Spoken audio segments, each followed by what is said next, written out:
자, 이번 시간 그 상권 분석 들어가도록 하겠습니다. 저번 시간은 어떻게 돼요? 우리가 이 1장 상권에 대한 유통상권 조사에 대해서 갔죠. 자, 오늘 상권에 대해서 도소매 입지로 하는데요. 자, 이것 좀 정리를 해드릴게요.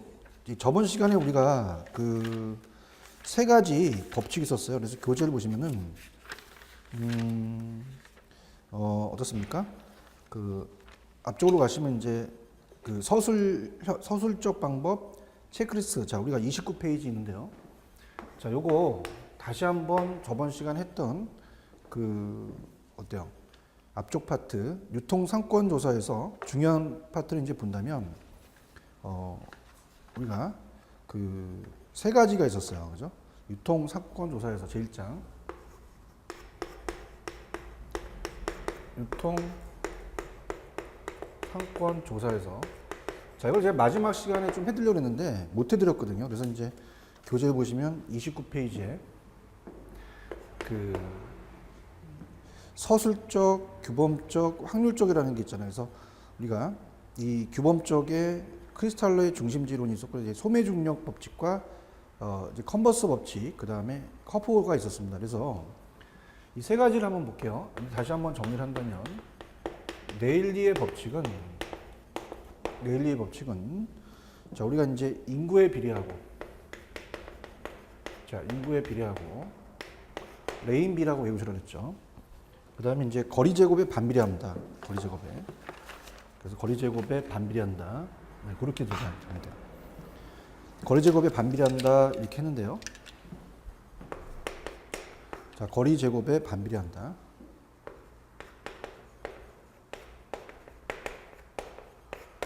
자, 요걸 이제 허프가 얘기를 합니다. 허프 모형은 자, 인구를 이제 매장 면적으로 봤다 그랬죠. 그래서 매장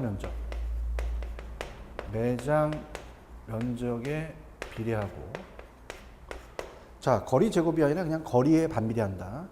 우리가 그 모수를 쓰는데 우리가 보통 제곱이 아니라 그냥 거리에 반비례한다. 이렇게 이제 따져봤었고요. 그 다음에 이제 일본에서 한 수정에 대한 수정 허프 모형이 있었습니다. 수정 허프 모형은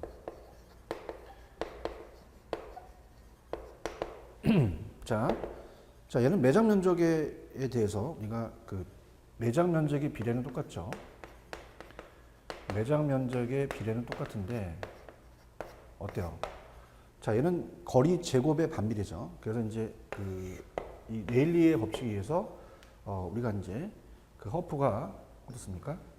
허프는 네일리가 거리의 제곱이라는 자체는 평지인데 자연적 장애를 생각 안 하니까 그냥 거리에 대한 반비례다. 거기 이제 모수를 따져서 뭐 제곱이 될 수 있고 우리가 3승이 될 수 있고 4승이 될 수 있다. 근데 이 수정 모형이나 허프 모형은 이제는 산이 있고 강이 있으면 이제 도로를 뚫고 어떻습니까? 우리가 다리를 만드니까 자, 그냥 거리에 제곱에 반비례하는 게 맞다라는 얘기죠. 그죠?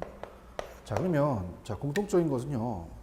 자, 거리 제곱에 반비례한다는 자체는 네일리와 수정 허프 모형이 똑같아요. 근데 이제 같은 거는 어떻습니까? 자, 얘는 매장 면적의 비례와 그 다음에 수정 허프 모형의 우리가 뭐는 이제 매장 면적에 비례한다. 이렇게 가시면 됩니다. 그러니까 이제 어떻습니까? 허프 모형을 수정한 게 이제 이 네일리의 그 수정이 이제 허프인데요. 허프는 인구가 아니라 매장이고 거리 제곱이 아니라 그냥 거리라고 했는데 수정 모형인 허프 모형의 수정 모형은 매장 면적은 똑같지만 비례한다는 것, 거리에 대해서 제곱해야 한다. 이렇게 해서 이 두 가지를 이제 비교해서 나올 수 있어요. 그래서 요거를 이제 마지막 시간에 제가 해드려야 되는데 마지막 시간에 제가 못 해드렸어요. 그래서 다시 한번 체크를 해주시고요. 자, 그러면 이제 우리가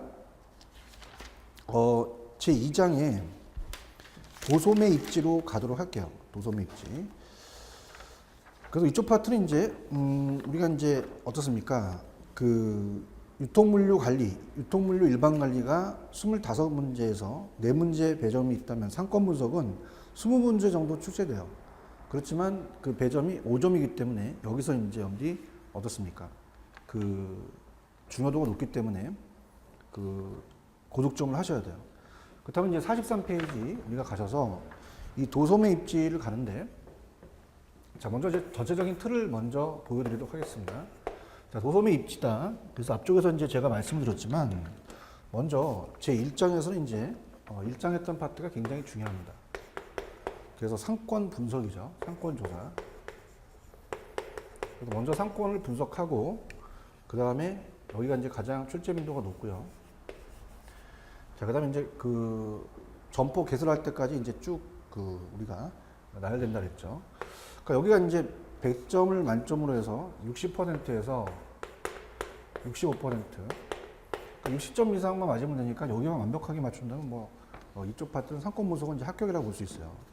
그 다음에 이제 상권을 보고 입지를 하죠. 2장이 입지 분석입니다. 입지 분석. 자, 이것도 중요하긴 하지만 얘보다는 이렇게 중요도가 높진 않아요. 그냥 별표 하나 정도. 그래서 얘는 35%에서 40% 정도 출제가 된다. 그럼 상권을 보고 조사해서 입지를 보고 그 다음에 우리가 출점을 하죠. 그래서 제 3장은 우리가 다음 3장 이제 볼 게 도소매 입지 다음에 개별 점포에 대한 분석입니다. 출점. 출점에 대해서 개별 점포를 분석, 우리가 개별 점포에 대한 분석. 그럼 여기는 이제 출제문제가 낮기 때문에 그 나머지 게 시험 문제가 나온다는 얘기죠, 그죠? 그래서 그렇게 해서 우리가 봅니다. 그럼 우리가 지금 43페이지에 보시면 제2장이 도소매 입지죠. 제2장 도소매 입지입니다. 자, 일단은 우리가 입지라는 자체를 이제 보겠는데, 자, 입지라는 것은 설립자와 땅지자입니다. 땅에 쓴다는 얘기죠. 땅에 세운다. 그죠? 그래서 이렇게 보고, 자, 이걸 또 우리가 로케이션이라는 말을 쓰죠.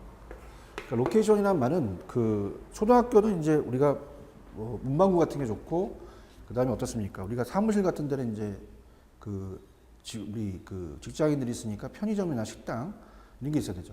초등학교 앞에 이제 만약에 커피 전문점 같은 게 있으면 안 되죠. 대학교 같은 데 커피 전문점이 생겨야겠죠. 그 다음에 이제 먼저 보겠는데요. 뭐 여러분들이 입지라는 거와 입지 선정이라는 게 있어요. 자, 입지라는 자체는 그냥 땅의 위치, 입지라는 자체고 고정돼 있고, 그 다음에 공간적이고, 에 비해서 입지 선정은 내가 원하는 입지 선정을 발견하는 작업이거든요. 그러니까 움직이니까 변동적이다 이렇게 보시면 됩니다. 그래서 입지와 입지 선정을 약간 구분하는 것도 이제 우리가 보니까 전체적 틀을 보고 우리가 들어가도록 할게요. 자, 그럼 43페이지 들어가도록 하겠습니다. 자, 갑니다. 내용을 이제 보면은 가볍게 본다면, 자, 일단 43페이지 가시면 도소매 입지에 대한 개요죠. 그 개요는 뭐 그냥 읽어보도록 하겠습니다. 그냥 도매 입지는 도매상과 소매상이 있잖아요, 그죠? 도매상은 최종 소비자를 대상으로 하는 영업이 아니기 때문에 도매 입지는 도심이나 철도역 등 어떻습니까? 지 등의 중심상가 지역이 아니어도 무방합니다. 따라서 대체로 임대료가 싸거나 도매단지가 조성된 교외 지역이나 도시 변두리 지역의 입지를 선정하는 경우가 많죠. 그래서 어때 우리가 소매 입지보다는 멀리 있기 때문에 그런 게 되겠죠.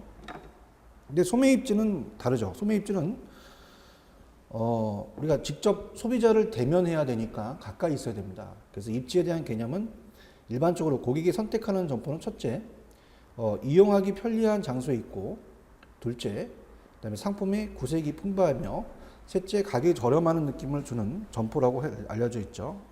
또 여기서 이제 이용이 편리한 장소라는 것은, 자, 마케팅 믹스에서 포피 믹스 전략이라는 걸 배웠어요. 그러니까 플레이스라는 자체는 장소죠. 점포 입지를 포함하는 개념이다 이렇게 되어 있습니다. 그래서 우리가 이제 앞서 예전에 이제 배웠던 게 포피 믹스라는 걸 배우셨죠. 마케팅에서 포피 믹스 전략이 네 가지가 있잖아요. 가격이 이제 우리가 플라이스가 되고요. 그 다음에 상품, 제품, 이게 프로덕이죠. 프로덕이 되고, 그 다음에 이제 어떻습니까? 이 촉진, 판매 촉진이라는 자체. 촉진은 프로모션이 됩니다. 프로모션. 그 다음에 장소. 장소라는 게 중요했잖아요. 장소. 우리가 입지 파트에서는 장소가 제일 중요한데, 장소라는 건 플레이스입니다. 플레이스이기 때문에 고정돼 있죠. 그래서 가변적이 아니라 한 번 입지하면 변하지 않습니다. 그래서 변동성이 작은 개념이다. 이렇게 얘기를 했었죠. 그래서 그런 식으로 이제 말씀드렸고, 그래서 이제 그 밑에 입지라는 로케이션은요, 그냥 밑줄만 쳐놓을게요. 어떤 경제 활동의 주체가 차지하고 있는 자연적, 인문적 위치를 말합니다. 그래서 자연적일 수 있고 사회적, 경제적, 행정적, 인문적일 수 있죠. 즉 입지는 입지 주체가 사업을 영위할 장소를 말하며 상권과도 밀접한 관계가 있다. 상권이 안 좋으면 입지하면 안 되잖아요, 그죠? 이렇게 보시면 되고, 그 다음에 이제 밑에 가시면 이제 소매 입지의 중요성은 뭐 소매업은 입지 산업이라고 할 정도로 어떻습니까? 우리 이 옛날에는 이제 목이 좋으면 장사가 잘 되죠. 목이 좋아야 이제 장사가 이제 잘 된다는 뭐 그런 것들로 입지 산업이라고도 할 정도로 입지는 소매업 성공의 가장 중요한 요소죠. 그래서 위치에 따라서 우리가 매출액이나 이익이 좌우되기 때문에 점포 입지는 사업의 성공 여부에 중요한 역할을 합니다. 그래서 기업이 일단 점포 입지를 결정하게 되면 이를 바꾸기가 쉽지가 않죠. 그죠? 우리가 아까 변동성이 작다 그랬어요. 플레이스가. 그래서 부적합한 입지로 인한 불이익을 극복하기 어렵습니다. 우리가 또한 대형 점포의 경우는 장기적으로 계속적인 투자가 이루어졌기 때문에 최초로 선정된 입지가 최대한의 투자 수익률과 그 이익을 보장하여 줄 수 있는 입지여야 됩니다. 그래서 우리가 그렇게 염두를 따지시면 돼요. 자, 그게 굉장히 중요하다는 거죠. 비용에 대한 그 이익에 대해서 수익률이 어느 정도 나와줘야 된다는 얘기예요. 그래서 그렇게 보시면 되고, 그 다음에 유통시설의 입지 결정은 또 입지 조건에 따라 유통 전략 믹스상의 다른 요인들에게도 큰 영향을 준다는 얘기는 뭐냐면, 대형마트가 들어서면 주변에 또 다른 것들도 들어서잖아요. 그런 얘기입니다. 그 다음에 이제 밑에 점포의 매출액에 영향을 미치는 요인을 입지와 마케팅으로 구분할 때 입지의 영향력은 약 70% 정도 되고 마케팅에 대한 영향력은 30% 정도 된다 알려져 있다. 그만큼 입지가 점포의 매출액에 큰 영향을 미치는 것을 알 수 있다. 그러니까 이런 얘기예요. 만약에 여기서 말하는 것은 입지가 많은 비중을 차지한다는 얘기죠. 그래서 매출액이 있다면, 자, 매출액이 만약에 1,000만 원이다. 자, 그러면 입지가 70%니까 700만 원을 우리가 비중이 있다는 얘기죠. 그 다음에 이제 서비스도 중요하지만 서비스는 300만 원 정도 영향을 주니까 30%라는 얘기죠. 그래서 더 큰 영향을 주더라. 입지가 중요하더라. 라는 얘기예요. 자, 그 다음에 이제 우리가 입지별 유형이라는 챕터가 이제 시험 문제가 여기서부터 이제 출제가 됩니다. 그래서 이제 이 제2절이 제1절보다는 제2절이 더 중요하다고 볼 수 있어요. 제2절 위주로 이제 여러분들이 좀 공부를 하시는데, 물론 여기에 대해서 이제 문제를 한번 우리가 다뤄볼 건데요. 자, 중요하기 때문에 가겠습니다. 자, 갑니다. 자, 우리가 그 도심 입지와 독립 입지라는 게 있어요. 그래서 제2절에서 배우고 싶은 거는 일단 입지별 유형입니다. 입지별 유형이다. 그래서 도심 입지와 우리가 그 독립 입지라는 게 있죠. 그래서 도심 입지와 독립 입지. 그래서 도심 입지는 이 대도시나 소도시의 전통적인 도심, 즉 중심 상업 지역 CBD라는 게 있습니다. 자, CBD라는 중심 상업 지역.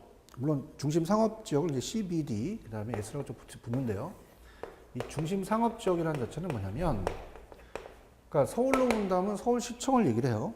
우리가 도시의 경제적, 문화적, 정치적인 중추 관리 기능이 집중되어 있는 지역이에요. 그래서 뭐 우리가 서울로 친다면 시청도 있고, 은행도 있고, 백화점도 있고, 뭐 사무실형 빌딩도 있고, 그다음에 신문사도 있고, 모여 있죠, 그죠? 위치한 것을 말합니다. 그래서 소매업에서 가장 성공적인 도심 입지는 많은 주민이 거주하는 도심에 위치하는 것이죠. 인구가 많고 적음이 상권에 많은 영향을 미치기 때문에 그렇습니다. 그래서 오른쪽에 2번에 우리가 이제 중심 상업 지역의 특징은 그냥 기억만 보시는데요. 중심 상업 지역은 계획적으로 조성된 것이 아니고 자연 발생적으로 형성되어 입지 구조가 불규칙적이죠. 그래서 그렇게 보시면 되고요. 그 다음에 이제 미음 같은 게 이제 나올 수가 있는데 다른 것들 한번 읽어볼게요. 일단은 미음이 우리가 이 45페이지 가시면 일단 동그라미 2번 여기서 이제 시험 문제가 한 문제 정도 나올 수가 있습니다. 그래서 중심 상업 지역의 특징인데요. 중심 상업 지역의 특징인데 자 일단은 미음본이 가장 좀 유력하다고 보고요. 일단 다른 것들은 볼게요. 자, 니은 중심 상업 지역은 상업 활동을 인해 많은 사람을 유인하기 유리한 지역이죠. 뭐 우리가 서울로 친다면 명동이라든지 시청 쪽이죠. 명동. 그럼 그리고 대중교통의 중심 지역으로 자와 도보 통행 인구가 또 많은 지역입니다. 그다음에 이제 어떻습니까? 땅값이 비쌉니다. 그러니까 높은 지가로 인해서 자, 우리가 이제 뭐 요런 단어 토지 이용을 그러니까 지가가 높다는 것은 땅값이 지가가 높다는 자체예요. 지가가 높다는 자체는 토지 이용을 집약화한다는 얘기는 뭐냐면요. 자, 우리가 집약화라는 자체는 밑줄 치시고 건물을 층수를 올리는 게 집약적 이용입니다. 층수를 내리는 게 조방화예요. 그래서 땅은 비싸기 때문에 토지 이용을 집약화해야 된다는 얘기는 고층화시킨다는 얘기죠. 조방화가 아닙니다. 그래서 만약 시험 문제가 조방화하면 안 되죠. 조방화가 아니라 집약화다. 그러면서 건물이 고층화, 가밀화 현상이 나타나고요. 그 다음에 이제 어떻습니까? 우리가 직주분리 현상이라는 게 나타나요. 그래서 이제 도심의 CBD 지역이 지가가 높다 보니까 도심의 지가가 높다 보니까 도심이 이제 직장을 오죠. 그럼 직장과 주거지가 분리됩니다. 자, 이거를 이제 우리가 직주분리라고 해요. 그럼 직주분리라는 자체는 건 직장과 주거지가 분리되기 때문에 지가가 높기 때문에 그런 거죠. 그래서 이제 우리가 교통체증, 자 어떻습니까? 그 사람들이 이제 낮에는 일로 오기 때문에 출퇴근하는데 교통체증이 심화되죠, 그죠? 낮에. 그래서 주차 문제가 또 심각한 문제가 발생하고, 그 다음에 이제 이 근처는요, 주말이면 낮에는 사람들이 바글바글해요. 근데 주말 되면 뻥 뚫린다는 얘기는 왜 그래요? 밤만 되면 이제 베드타운으로 잠을 자러 가죠. 그래서 이게 도심 공동화 현상입니다. 공동화 현상. 그래서 우리가 도넛 모양 같이 생겼다. 도넛 현상이라고도 얘기해요. 그래서 이제 어떻습니까? 그 주말이나 야간에는 도심 공동화 현상의 도넛 현상이 나타나 유동인구의 감소로 매출이 저조하죠. 그래서 어떻습니까? 이 지역은 이제 주말이나 야간엔 사람들이 한산하기 때문에 식당이나 노래방이나 뭐 호프집 이런 데는 어떻습니까? 물론 뭐 저녁에 호프집도 가고 그러겠지만 특히 이제 주말 같은 데는 거의 이제 뻥 뚫리겠죠, 그죠? 그래서 이게 공동화 현상이다. 그래서 이렇게 보시는데, 자, 이건 직접 한번 예상 문제를 뽑아 볼게요. 145페이지를 한번 가보세요. 145페이지 가시면, 자, 145페이지 가시면 어때요? 우리가 도소매 입지의 1번 다음 기사 내용을 읽고 밑줄 친 부분에 관한 설명이다. 옳지 않은 것은. 자, 여기 보시면 여러분들 이 화성지청이 비롯해 중심상업적으로 조성된 부지죠. 그러니까 CBD에 대한 얘기예요. 이거 길니까 여러분들 읽어보시고요. 그러니까 지금 나와 있는 게 다 이제 중심 업무지구에 나타날 수 있는 건데 4번 가볼게요. 주말이나 또는 야간에 도시공동화 현상이 나타나 유동인구의 증가로 매출이 급상승한다. 자, 주말에 야간은 도심 공동화니까 그 근처에 있는 매출액이 유동인구 감소로 인해서 매출이 줄어들겠죠. 그렇게 나올 수가 있다는 거죠. 그래서 우리가 이제 도심 입지라는 자체가 CBD 자체는 중심 상업지역에 입지를 하게 되면 물론은 뭐 사람들이 유동인구가 많고 그러지만 이 자체적으로 굉장히 중요한 것은 매출액이죠. 그래서 공동화 현상이 나타나니까 매출액이 감소됐다는 자체를 노리지 않을까라는 생각을 합니다. 그죠? 도심 입지에서는. 그래서 그렇게 여러분들 보시면 되고, 그 다음에 이제, 45페이지 가시면, 자, 이것도 이제 문제에서 노렸는데, 그러면 우리가 45페이지에서 나오는 거는 또 입지 선정에 대한 기준이에요. 3번. 입지의 선정의 기준은 어떤 기준이냐. 그래서 이제, 특히 이제 기억해 보시면 잠재 고객 여부죠. 잠재 고객 여부. 지금 현재도 중요하지만 앞으로 고객이 중요합니다. 잠재 고객이 충분한가를 또 여부를 따져봐야 돼요. 그 다음에 이제 고객층의 성향, 그죠? 제목 위주로 갈게요. 고객층의 성향. 그래서 고객의 재산, 학벌, 학력, 그 다음 성별, 그 다음에 연령별 구성 분포를 보고요. 그 다음에 이제 동일 업종이 얼마만큼 있는지 경쟁 점포를 조사합니다. 동일 업종군의 분포. 자, 그 다음에 이제 가시성이죠. 가시성. 간판이나 점포 위치를 보고 내 점포가 진짜 잘 보이는지 가시성이고, 제일 중요한 게 이제 접근성이죠. 얼마나 도보와 대중교통과 근접되어 있느냐, 자가용과의 접근 용리, 그 다음에 건물 특성은 뭐 노후 위치, 주변 상권 분포, 기타 이제 임대 비용, 창업자의 개인 환경인데, 자, 이건 바로 이제 문제로 한번 가볼게요. 바로 가시는 게 좋습니다. 그래서 146페이지 가시면 2번에 나와 있어요. 자, 146페이지 가시면, 자, 146페이지 가시면 2번 문제입니다. 자, 다음은 입지 선정의 기준에 관한 내용 중 연결이 바르지 않는 것은, 자, 우리가 이 잠재 고객에 대한 여부는 뭐였어요? 아까 고객의 학력, 재산, 이게 아니라 고객의 학력, 재산은 고객층의 성향이잖아요. 자, 이거는 우리가 잠재 고객이 충분한가의 여부잖아요. 그죠? 그래서 이제 이걸 노렸네요. 그래서 정답은 1번이다. 이렇게 나올 수 있다는 거 체크하십시오. 자, 지금까지는 이제 상업 입지에 대해서 봤습니다. 상업 입지 봤고, 그 다음에 이제 그 독립 입지요. 자, 도심 입지에 대해서 우리가 도심 입지를 또 봤고요. 도심 입지가 있고, 그 다음에 이제 그 우리가 독립 입지, 특히 이제 2번은 독립 입지를 보는데, 독립 입지는 이제 노면 독립 입지라고 이제 우리가 제목을 넣으면요. 노면 독립 입지는 경쟁이 없다라는 얘기입니다. 경쟁이 없다.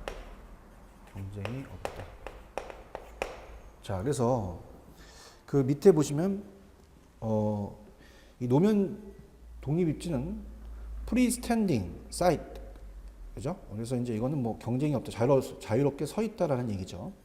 경쟁성이 없다는 겁니다. 그래서 어떤 점포가 혼자 서 있는 거죠. 그래서 이제 어떻습니까? 독립 입지는 다른 업체들과 지리적으로 떨어져 있다는 얘기예요. 멀리. 그래서 교외 지역에 독립하여 입지하는 것을 말합니다. 그래서 여러 점포가 한 곳에 모여 있는 군지 입지와 반대되는 개념이다. 이렇게 생각하시면 돼요. 그래서 어때요? 우리가 중소형 소매 업체보다는 하이퍼마켓, 대형 할인점, 그죠? 그 다음에 우리가 어떻습니까? 대형 할인점 같은 거는 도심에는 땅값이 비싸니까 교외에 있죠. 다 넓은 입지를 요구하니까 멀리 떨어져 있습니다. 뭐 떨어져도 오겠죠. 그 다음에 회원제 창고형 할인점, 그 다음에 흔히 독립 입지를 선택합니다. 그 다음에 대학교 교내에 위치한 서점 등도 대표적인 독립 입지라고 하는데, 혼자 입지한다는 건 뭐냐면, 자, 우리가 근데 대학교에 가시게 되면 어떻습니까? 교내 이제 안에 안경점, 서점, 은행, 그 다음에 어떻습니까? 우리가 복사하는 것도 그렇고 여러 가지 이제 계약을 맺어서 혼자 입점을 하잖아요. 뭐 커피 전문점 같은 경우도 요즘은 또 우리가 혼자 입고 합니다. 대학교 안에. 그래서 이런 것들이 이제 독립 입지다 이렇게 보십니다. 그 다음에 전문품의 경우는요, 우리가 멀리 있어도 혼자 오니까 생각하실 때 이 전문품의 경우는 독립 입지가 바람직할 수도 있어요. 근데 이 선매품의 경우는 여러 점포를 통해 비교합니다. 이 선자가 고를 선자잖아요. 그러니까 옷가게가 이제 하나만 있는 게 아니라 고객이 선택할 때는 이 선매라는 자체는 고를 선자로서 여러 집을 그 어떤 가격이라든지 스타일 이런 것들을 다 비교해야 되니까 선매품의 경우는 상품을 비교한 후 구매하므로 독립 입지는 바람직하지 않다라는 거 꼭 기억하십시오. 독립 입지를 선택하는 경우에는 다른 업체들과 고객을 공유하지 않으므로 그에 알맞는 경영 전략을 또 수립해야 되겠죠. 이렇게 보시고요. 그 다음에 독립 입지의 선택은 뭐 창업 시에는 신설 점포의 입지 선정 과정에서 기존 상권을 선택할 것인가, 아니면 스스로 독자적인 상권을 개발할 것인가 라는 문제도 따져봐야 됩니다. 그렇게 보시고, 그 다음에 이제 만약에 시험 문제가 나온다면요, 어디를 찍냐면 밑에, 자 지금 46페이지 보고 계시죠? 그러면 여기 밑에 동그라미 3번 안 나오는 부분은 제가 잘 출제 안 되는 부분은 그냥 넘어가겠습니다. 그 안에 있는 건 이제 참고하시고요. 자 어떻습니까? 우리가 그 독자적 뭐 상권 개척의 경우는 기존 상권에 진입하는 경우 뭐 비교 사항이 있는데 그건 참고하시고, 자 3번이 출제될 가능성이 많아요. 3번. 그래서 3번은 우리가 독립입지의 장단점입니다. 독립입지의 장단점. 장점과 단점. 그래서 항상 장점이 있으면 단점이 있겠죠. 그래서 이제 혼자 있으니까, 교회에 혼자 있다 보니까 가시성이 높아요. 딱 잘 보이죠. 그 다음에 당연히 임대료가 싸겠죠. 외곽이니까. 그 다음에 고객을 위한 편의성이 높고 주차장이 넓고 직접 경쟁업체가 없습니다. 그 다음에 확장이 용이하고 주차 공간이 넓죠. 그 다음에 영업시간, 제품 간판에 대한 규제가 완화되므로 그에 알맞은 경영자에 대한 경영 전략의 수립이 필요합니다. 그런데 단점은 뭐예요? 아까도 말씀드렸지만은 옷가게라는 선매품 같은 거, 저부품은 떨어져도 올겠지만은 선매품 같은 건 고르선자이기 때문에 고객이 골라야 됩니다. 옷가게가 하나만 있으면 안 되겠죠, 그죠? 그래서 이제 다른 점포가 있어서 같이 시너지 효과를 기대할 수가 없죠. 혼자 있으니까. 고객들은 오직 그 점포만을 생각하고 방문하기 때문에 고객을 유인하기 위한 상품, 가격, 판촉, 서비스 등의 차별화를 기해야 됩니다. 그 다음에 이러한 차별화로 인해 마케팅 비용이 많이 또 소요되겠죠. 그래서 요거와 이제 관련되는 게 146페이지 가세요. 146페이지 가시면, 자, 146페이지 가시면 3번 문제로 가겠습니다. 146페이지 3번.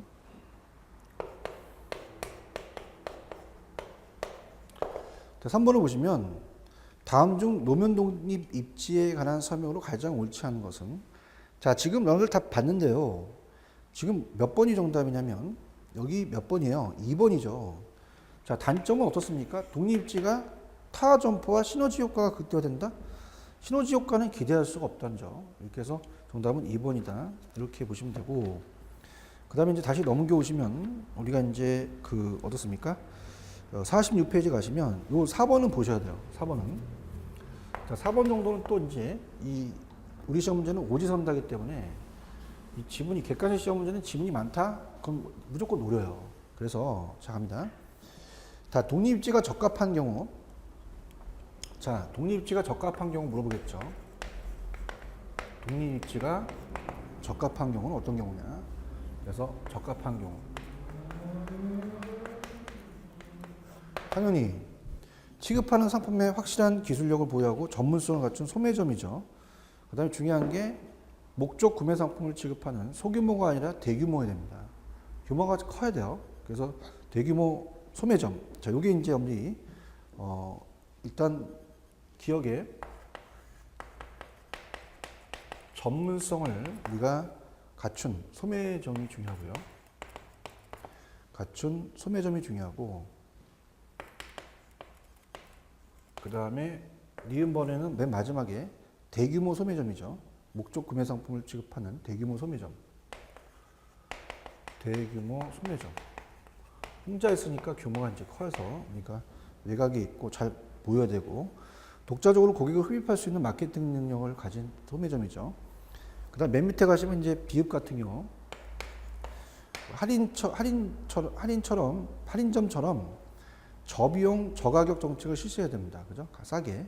그래서 이제 대형 할인점을 적합하겠죠. 그래서 이런 대규모 같이 대형 할인점에 적합하다는 거예요. 그래서 바로 이제 우리가 147페이지 가시면 4번 문제가 있습니다. 147페이지 한번 가볼게요. 자, 147 가시면 4번이죠. 자, 다음 중 독립입지가 적합한 경우라고 볼 수 없는 것은, 자, 첫 번째 고객을 흡입할 수 있는 마케팅 능력을 갖춘 소매점, 그 다음에 다른 것들 뭐 다 맞는데요. 맨 밑에 5번에 보시면 목적 구매 상품을 취급하는 소규모 소매점이 아니라 대규모죠. 소규모가 아닙니다. 대규모다. 그죠? 소규모가 아니라 이렇게 여러분들 체크하셔서 이렇게 나올 수가 있다는 거. 자, 그다음에 이제 그 오른쪽에 쇼핑센터입니다. 쇼핑센터. 자, 그래서 이제 이 47페이지 가시면 이제 쇼핑센터에 대해서 나오죠. 자, 이것도 이제 좀 보실 내용인데요. 47페이지입니다. 자, 이번에 쇼핑센터입니다.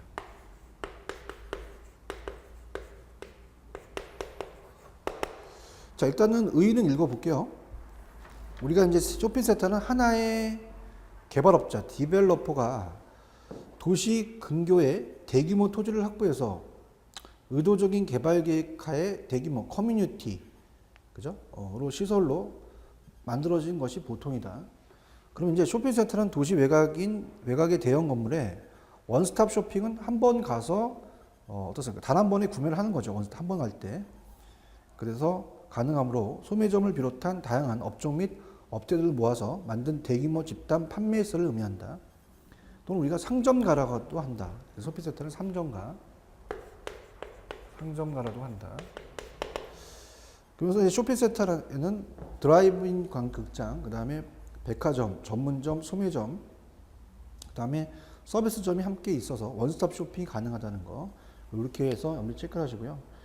그 뭐 쇼핑센터의 등장 배경이나 그 다음에 도시 쇼핑센터의 유형이 있는데, 자, 일단은 첫 번째 줄은 이 산업화에 따른 도시화로 도시는 확산되는 현상인 이 스프롤이라는 게 난개발이에요. 그래서 현상과 함께 자가용 승용차의 보급이 확대되죠. 난개발 매까지 나가니까 소비센터가 등장하고, 그다음 밑에 뭐 유형이라는 건 그냥 참고하시기 바랍니다. 넘겨볼게요. 넘기시면은, 자, 일단은 뭐 우리나라의 쇼핑센터 같은 경우는 앞에서 법을 봤지만 니은번 유통산업발전법의 시행령에 의해서, 자, 이거 봐야 되죠. 쇼핑센터는 용역의 제공 장소를 제외한 매장 면적 합계가 3,000제곱미터 이상이 굉장히 중요했습니다. 그래서 우리가 이 이상의 점포의 집단으로 다수의 대규모 점포나 또는 소매 점포의 각종 편의시설이 일체로 설치된 점포로서 지용 또는 임대 형태로 운영되는 점포의 집단으로 정의한다. 그래서 이것도 우리 그 쇼핑센터가 가로쳐서, 자, 이건 뭘 얘기하느니 그렇게 나올 수 있고요. 그다음에 쇼핑센터가 나왔으면서 그 중 우리가 틀린 거, 그래서 당연히 3,000제곱미터를 또 바꿔낼 수가 있겠죠. 그다음에 이제 쇼핑센터라는 자체가 나온다면 백화점과의 차이점이 나옵니다. 항상 그 비교 문제가 중요하기 때문에 백화점과의 차이점을 한번 우리가 비교해 볼게요. 자, 쇼핑센터는요, 다른 판매 시설과는 우리가 어떻습니까? 달리 중앙 부분에 보행자 전용 도로를 가지고 있다. 그래서 이는 자동차와 보행자의 동선이 충돌하는 현상을 방지하기 위한 겁니다. 그래서 쇼핑센터는 구성 요소 중으로 하나로 백화점을 포함하고 있을 정도로 대규모인 경우도 있어요. 그 다음에 이제 쇼핑센터는 상업활동 이외에도 우리가 커뮤니티 역할을 하는 은행, 이발소, 세탁소, 사무소, 호텔, 극장, 그리고 대규모 주차장까지 포함하고 있다. 자, 우리가 쇼핑센터는 여기 이제 좀 포괄적인 개념에서 나올 수가 있는데, 우리가 쇼핑센터는 상품별, 자, 상품별 어떻습니까? 전문 조직이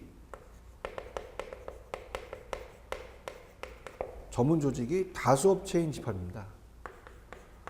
다수 업체인 우리가 집합. 근데 이제 우리가 백화점은 단일 주체죠.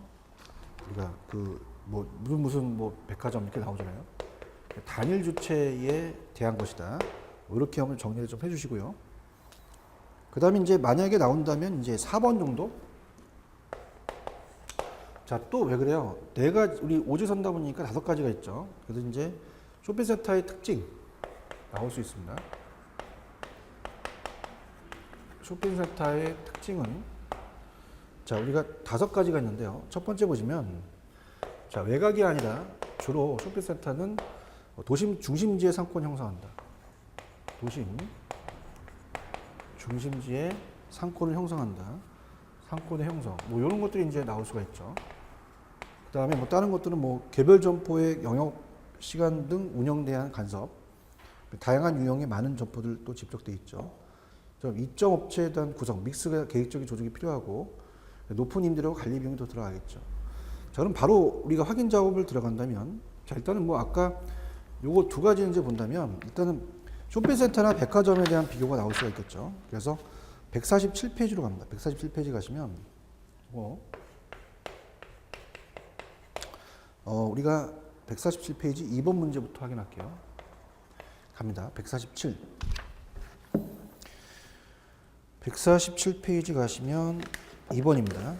2번에 가시면 자, 아니다. 147페이지 가시면 그 5번이죠. 5번. 147페이지 5번. 147페이지 5번. 자, 5번을 가시면 그 다음 쇼핑센터와 백화점을 비교 설명한 것이다. 틀린 것은 답이 2번입니다. 자, 어때요? 쇼핑센터가 상품별 전문 조직이 다수 업체인 반면에 백화점이 단일 업체죠. 그래서 백화점은 상품별 전문 조직이 다수 업체인 집합이지만 쇼핑센터는 단일 조차다. 바뀌었죠. 그 다음에 요거 바로 아까 였던 요거 쇼핑센터의 특징 바로 밑에 6번으로 갑니다. 6번으로 가시면 자, 쇼핑센터의 특징을 잘못 설명한 것은 어떻습니까? 우리가 4번이죠. 주로 도심 중심지의 상권이 형성되죠. 외곽이 아니겠죠. 쇼핑센터가. 이렇게 해서 나왔고요.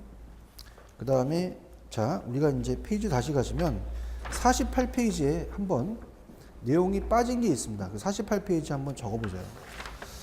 자, 쇼핑센터의 특징 밑에 여기 이 쇼핑센터의 주요 기능을 한번 적어놓으세요.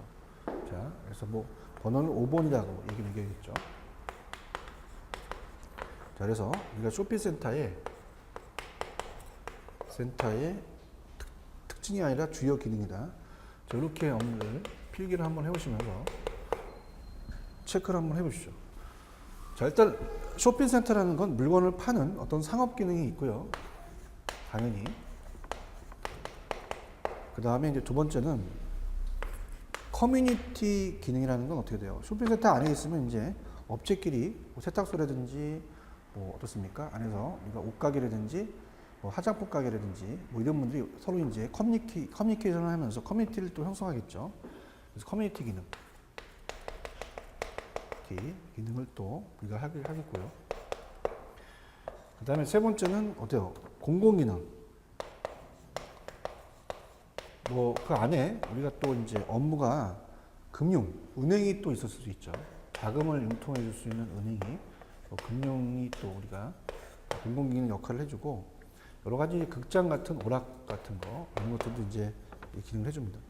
그 다음에 이제 네 번째는 많은 고용 창출을 해야겠죠. 그래서 고용 창출 기능도 있다. 자, 이렇게 해서 정리를 하시면 돼요. 자, 그래서 이런 식으로 이제 우리가 볼게요. 그래서 이 문제 한번 풀고 그다음에 이제 좀 쉬었다 가겠습니다. 자, 문제를 풀게 되면 문제는 154페이지입니다. 154페이지로 가시면 그 19번이 있거든요. 19번은 이제 그 어떻습니까? 책이 없기 때문에 이 19번 우리가 154페이지 19번은 천천히 한번 가볼게요. 자, 쇼핑센터는 많은 소비자가 상품에 대해 가지고 있는 니즈를 원하는 그 필요 니즈를 이제 충족시키기 위해서 각 업종 업태에 대한 속한 소매들이 서로 모여 있는 집합체를 의미한다. 그럼 이러한 쇼핑센터가 가지고 있어야 하는 사회적 기능에 대한 설명이 가장 올바르지 않는 것은 자, 5번인데요.